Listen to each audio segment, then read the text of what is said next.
Dear students, in this exclusive session, I would like to discuss some relevant tips as to how a critical appreciation of a poem is written.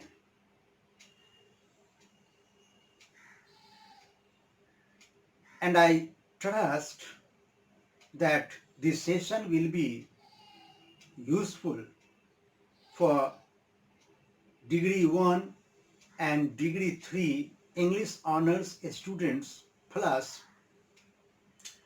degree 1 subsidiary and MBA students. While writing a critical appreciation of a poem, you have to keep three factors into your consideration.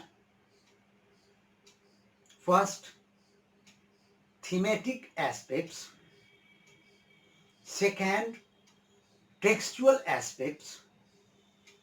And third, literary aspects or language aspects. And when you write a critical appreciation for your examination, you have to divide your answer primarily into three sections. First, introduction. Second, main body of your answer. And third, conclusion. In introduction, you have to deal with introduction of the poem and the poet, publication of the poem and analysis of the literary movement or the era or the trends the poem represents. If the title is relevant, you have to discuss, you have to analyze the relevance and appropriateness of the title.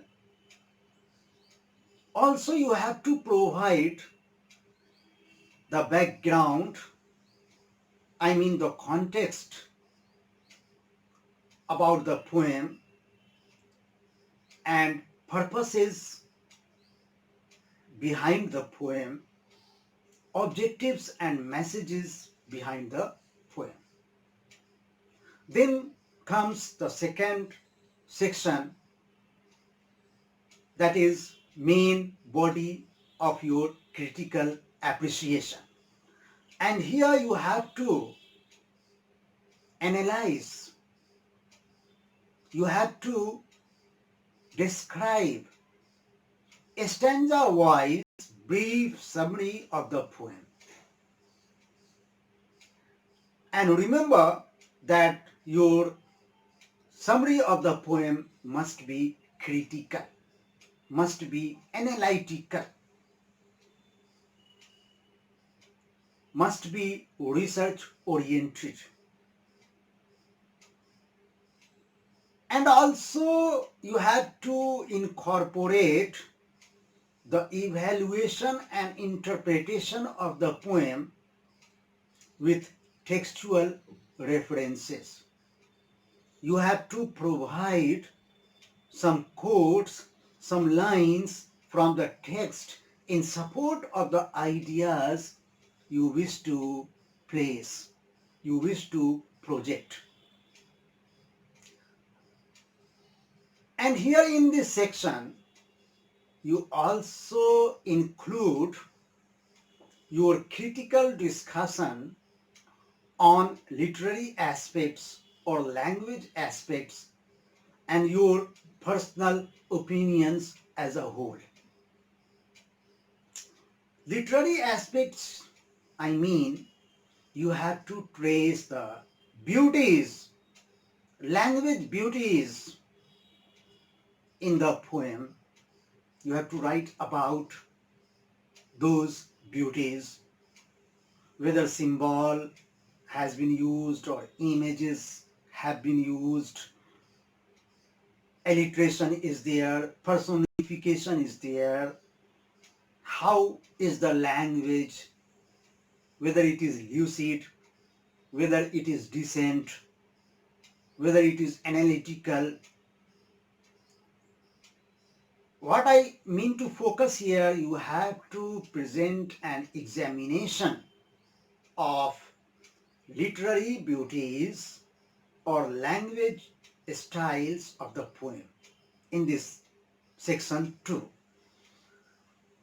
And the third section, that is the last section of your critical appreciation, that is conclusion.